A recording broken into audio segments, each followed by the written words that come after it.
Today, Sydney's northern beaches to enter a hard lockdown at 5 p.m. today, as the Premier warns residents to be vigilant.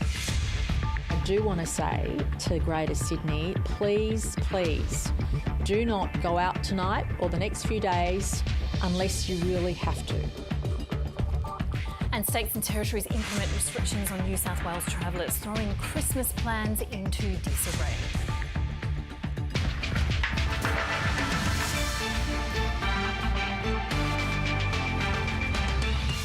Also ahead, the US approves the Moderna vaccine, clearing the way for millions of doses to be released.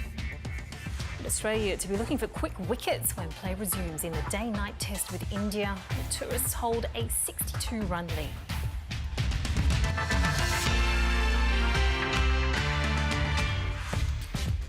Hello and welcome to ABC News. I'm Miriam Corowa. Sydney's northern beaches will be locked down from 5 p.m. today until midnight on Wednesday after 13 new community transmitted cases of COVID-19 were recorded.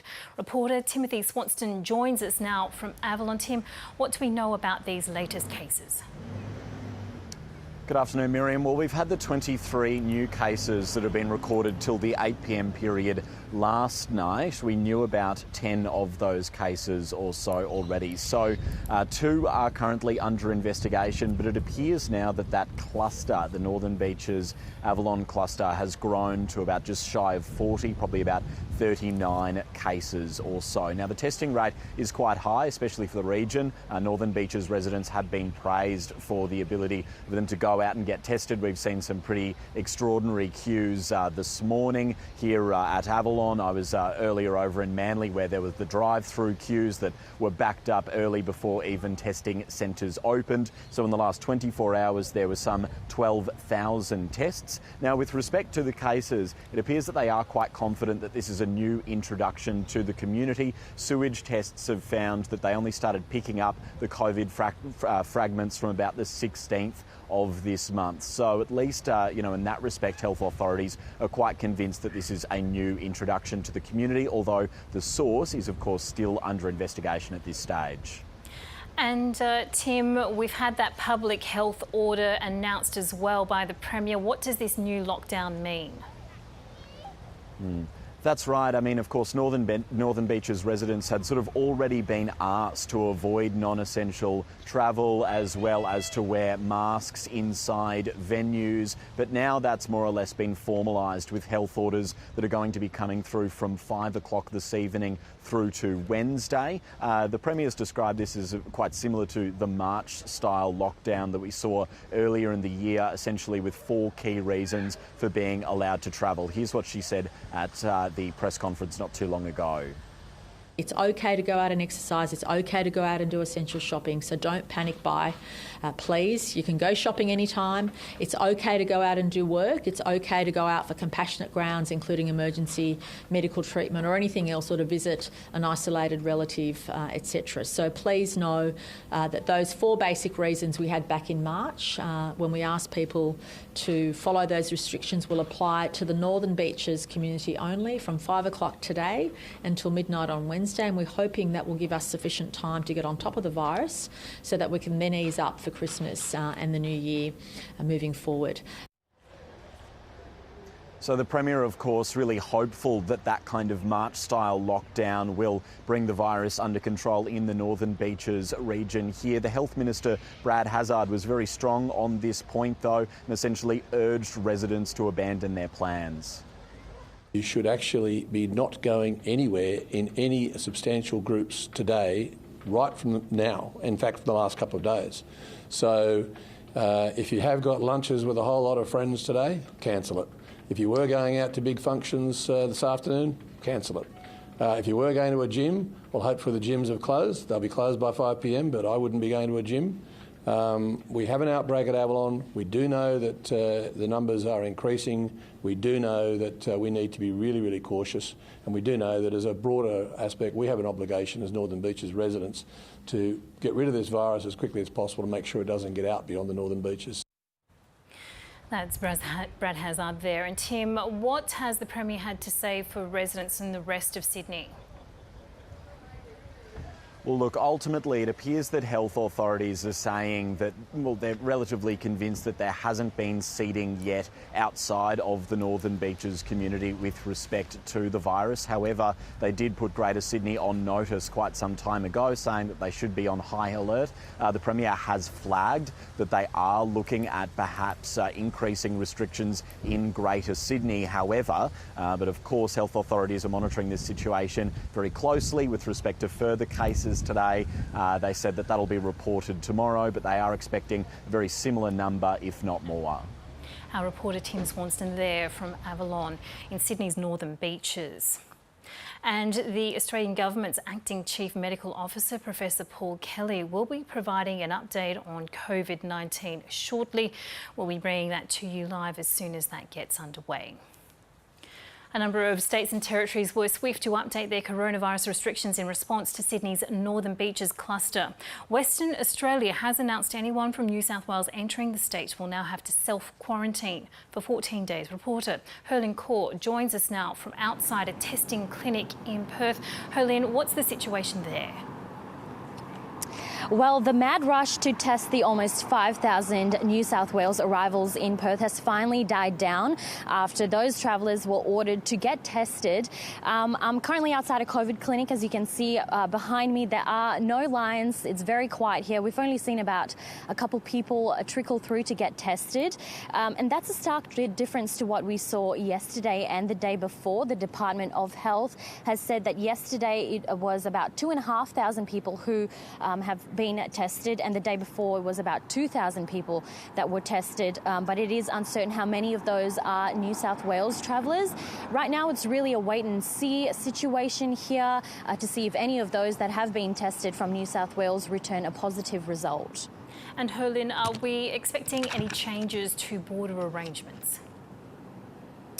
Well, obviously, WA has acted really swiftly in response to the New South Wales outbreak. Anyone arriving from Sydney, New South Wales, will now have to self-isolate for 14 days.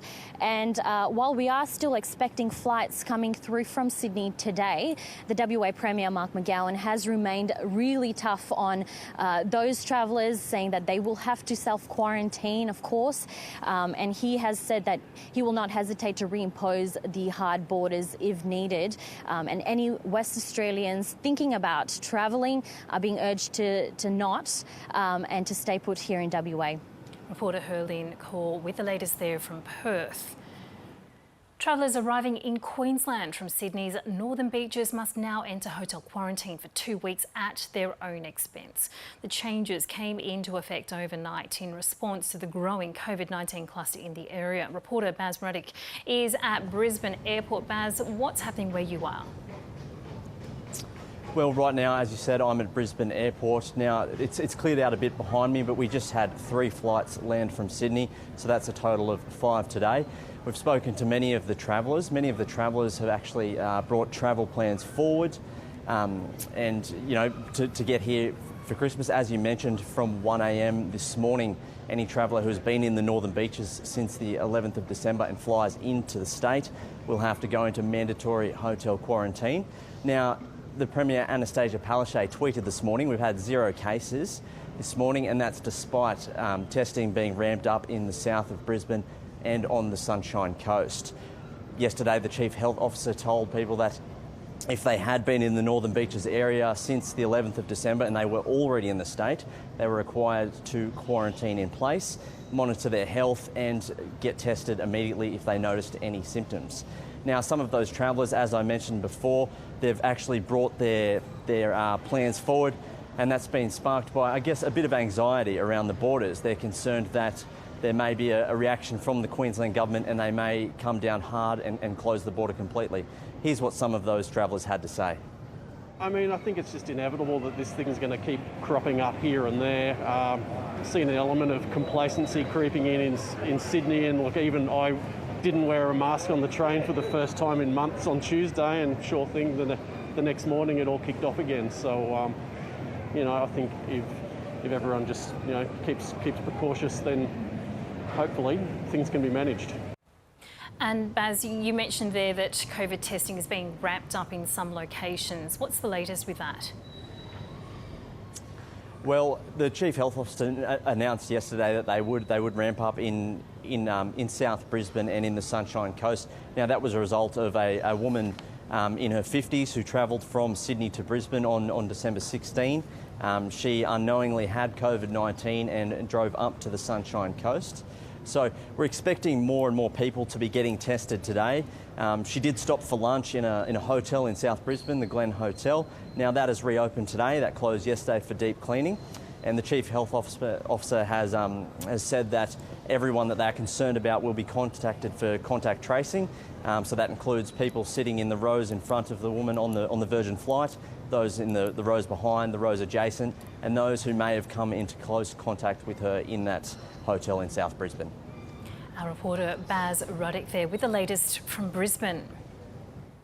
Public health authorities believe potentially 200 people have arrived in Tasmania from Sydney's northern beaches since December the 11th. Let's cross live now to reporter Chris Rowbottom in Hobart. Chris, how have authorities been responding? Yeah, that's right. Well, about 1,000 people per day since December 11 have arrived in Tasmania from New South Wales, and it's estimated about 200 of those have visited the Northern Beaches area in Sydney over the past week or so. Public Health now working frantically to contact trace each and every one of those 200 people that have been in that Northern Beaches local government area, hitting the phones in a bid to determine just where they've been and where they entered Tasmania, urging them to self-isolate when they can. Now, no update from the Tasmanian government so far today off the back of the New South Wales Premier's recent announcement, but as it stands, all travellers from that Northern Beaches region of Sydney, or people that have been in that Northern Beaches region of Sydney, are currently not allowed into Tasmania at all. Now, that travel or border closure doesn't extend to Greater Sydney or the broader New South Wales region at this stage, but of course the state government will be monitoring the situation. That could change as early as this afternoon, when we're expecting some new information to flow through, and of course if there is a Greater Sydney lockdown, then those restrictions probably would change from the Tasmanian end. Tasmanians are allowed to enter back into their home state. They will be required to quarantine for a period when they do so. But as it stands, anybody who has been in that Northern Beaches area over the past week or so isn't allowed into Tasmania, with contact tracing currently being undertaken for those who have entered the state before those restrictions were announced a couple of days ago. And Chris, concerns over the Sydney to Hobart yacht race. What's the latest and what expectation is there for that?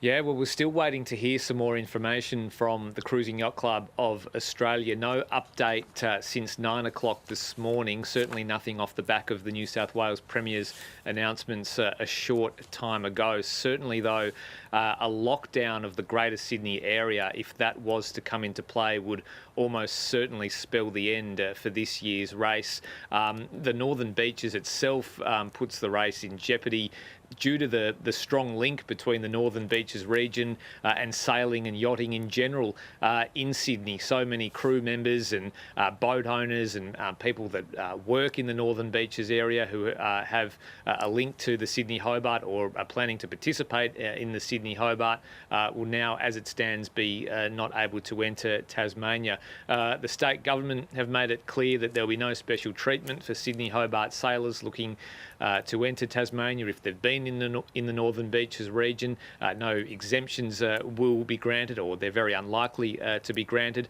And as I mentioned, if that Greater Sydney lockdown comes into play in the next 24 hours or so, you would think that would spell the end of this year's race. But at this stage, the race is still going ahead. Nothing from the Cruising Yacht Club that says otherwise, but I'm sure they'll be working frantically behind the scenes to contact trace everybody currently registered to participate in the race to determine just how their fleet or their current fleet might be affected. Still a wait and see. Our reporter Chris Rowbottom there with the latest in Hobart. Let's now speak with Professor Mary Louise McLaws from the University of New South Wales. Professor McLaws, just what do you make so far of the case numbers that we're seeing as they come through? So today we're hearing that we have 23 locally acquired cases. 10 of those, though, were reported yesterday, 2, though, under investigation. What do you make of the way these case numbers are coming through? Good morning or afternoon, Miriam. Nice to be with you. The case numbers are high and they're consistently high. So we haven't seen an enormous doubling yet of the case numbers, which suggests that perhaps it's been what we would call a common source. So they haven't yet had a secondary generation of people who live in the northern beaches, then infecting a next generation. But it's probably still too early to say that that will remain the case. And without knowing patient zero at this stage as well, and also taking into account that we've had other locations notified as being spots to watch, what are you anticipating in the next 24 to 48 hours? Well, in 24, 48 hours, we will, in fact, even a bit longer than that, this could potentially go on for at least another 7 days, because 7 days is an average incubation period. So for the couple and the early ones that were picked up a number of days ago at the beginning of the week, they may well have infected a second generation. So there was a generation of cases infected around the bowling club and around the RSL where the original 2 that were initially, they don't have to be the source cases, but they could be initially diagnosed, have infected at one point in time. And then we'll see over the next 7 days how many secondary cases we'll get of that. And hopefully, with people staying at home, we'll get few, but we still may get clusters within families as well. So those that are sharing a home, I know it doesn't sound very nice, but if you're concerned and you haven't had a test result yet, wear your mask at home. If you're sharing with an elderly family member, your children are probably less likely to get it. Please try and keep windows open to ventilate, because that's what will happen in the next 7 days. And as for the rest of the city, let's hope, because outbreak investigation is not just about the type of infection you're dealing with. It's about the behaviour of the people that get the infection. And let's hope that the people that live in this glorious area of Sydney on the beaches haven't travelled very far outside that area to then seed other places. And we've heard them travelling to Tasmania. We haven't heard about their test results yet. And this brings into play the reason that we need to start thinking about adding technology. And we do have the technology for rapid point-of-care testing at the airport so that we know who can leave and who should not leave. So at this stage, we've seen today the Premier has announced the lockdown to go into place for those northern beaches suburbs from 5 p.m. today until midnight on Wednesday, and also asking all of Sydney, Greater Sydney, to basically stay at home at this point. Is this what we need to be doing? And are you confident that in terms of those people who have already been heading across the borders, that we will be able to prevent further outbreaks even across the border in other states and territories? Look, we're at a tipping point. I mean, this is quite serious. And it has all happened because the quarantining and the entry into the country isn't quite tight enough and hasn't included the issue of human behaviour.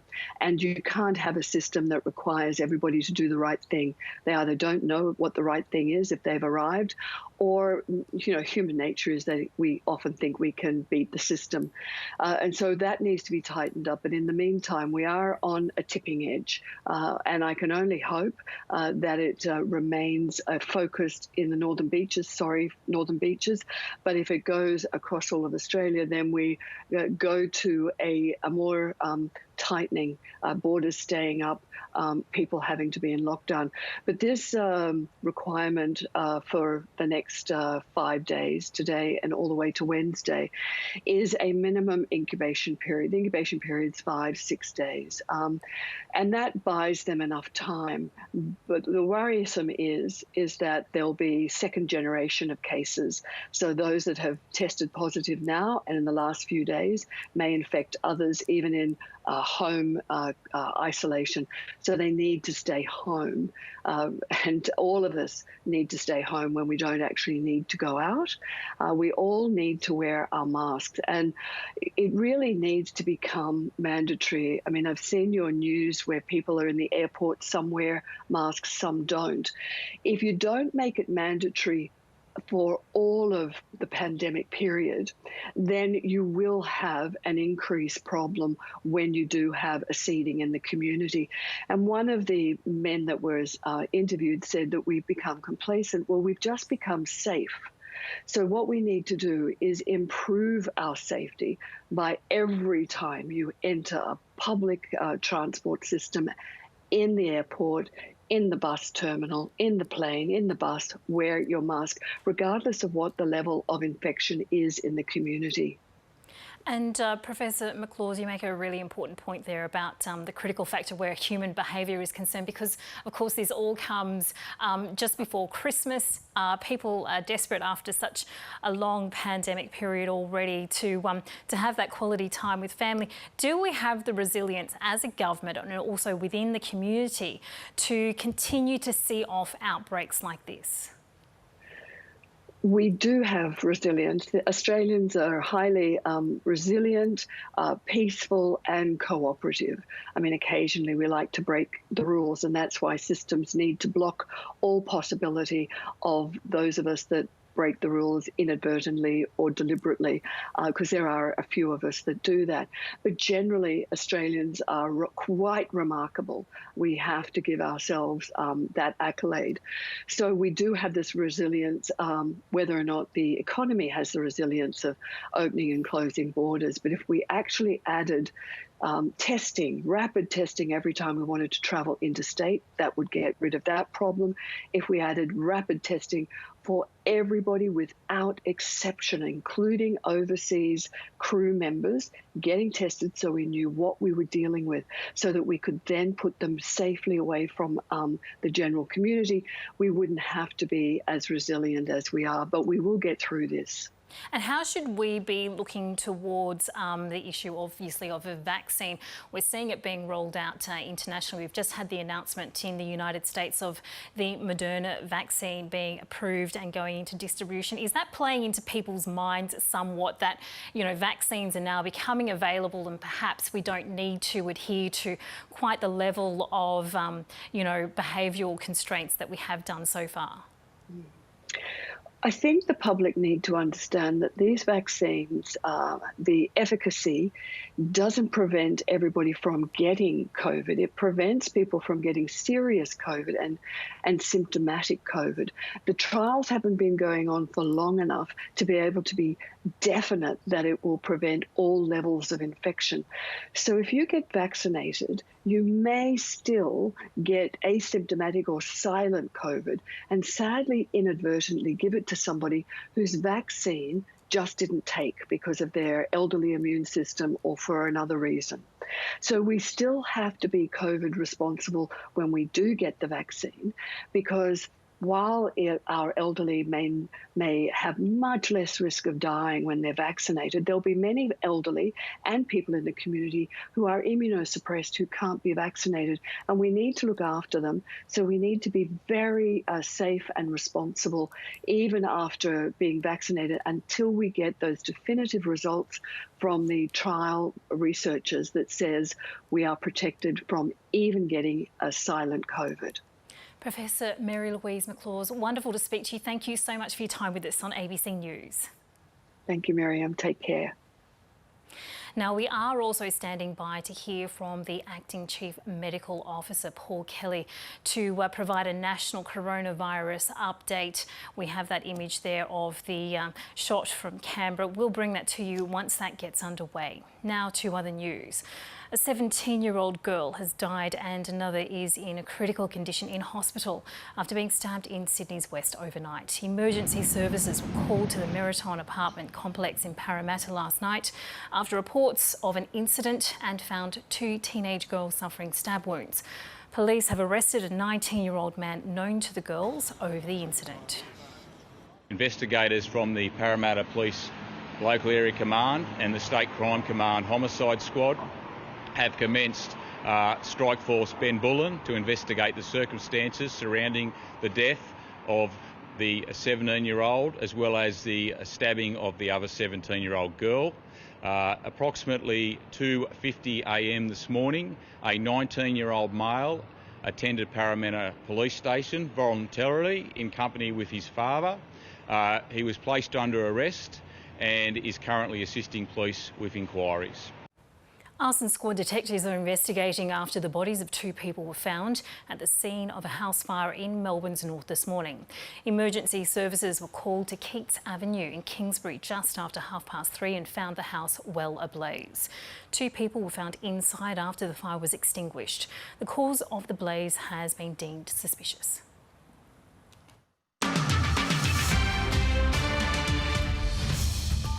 The COVID-19 vaccine developed by biotech company Moderna has been approved by US regulators. It's the country's second COVID-19 vaccine to gain approval.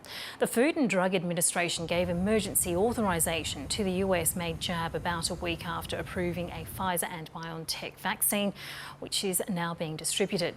The US has agreed to purchase 200 million doses of Moderna and 6 million may be ready to ship now.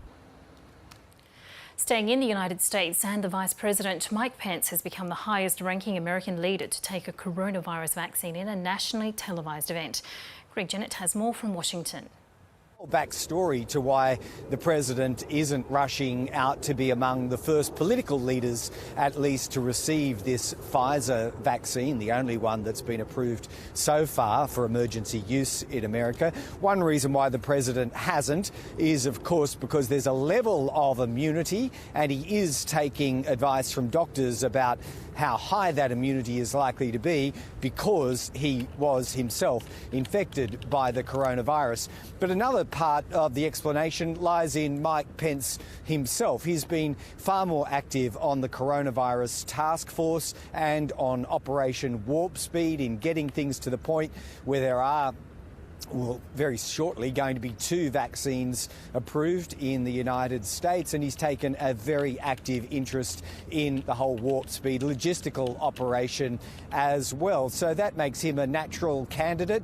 Once they move on from health workers to politicians, it kind of makes sense that Mike Pence, as Vice President, would lead by example. So he has done just that in the administration building just off to my right and alongside the White House, there with his wife Karen and with the US Surgeon General Jerome Adams. They all took a shot this morning, and Mike Pence then explained why he's trying to leave. And viewers on ABC TV are leaving us. You can, of course, though, keep up to date with all the latest news on the ABC's News channel. When you strip away the commercialism, the cultural non-inclusiveness of Christmas, what are we left with? The Peter Dutton action figure. No. Not even a lump of coal? No. Is crap okay for a Christmas special? Well, it works for carols by candlelight. No. It's the all-inclusive, non-denominational pagan special. Satirising conservative values against inclusivity. It's a feast of fun and this bloke's cooking. All washed out under the shade of a cooler bar cask. Sean McAuliffe's Mad as Hell Pagan Holiday Special. Tomorrow, 8:30, ABC and iView. They're swapping the classroom for the pressure cooker. There's only going to be one winner tonight. It's not going to be like at school where everyone gets a ribbon. But will it be Tom that's left feeling the heat? You're probably thinking, what's smug mean? It's very much the definition of Utah. Hard Quiz Kids Special. Wednesday, 7:30 on ABC and iView. It's because I love you. As they play, we made them. We play too. An as they grow. Do what you wanna do, be what you wanna be, yeah. We grow with them. The #1 place for Aussie kids to be. It's because I love you. ABC Kids. 9, 8. This New Year's Eve, the party's at yours. Stay home with the ABC for the biggest night of the year. At 8:30, join Roe for... It's the Early Night Show! And at 9, Charlie Pickering and Zan Rowe bring you Australia's biggest stars. There's only one place to be this New Year's Eve. That's your place with the ABC from 8:30 on ABC and iView. Tonight on ABC and iView, sit back and get comfy with a night full of mystery solving, starting with Midsummer Murders, then Endeavour, later Sherlock.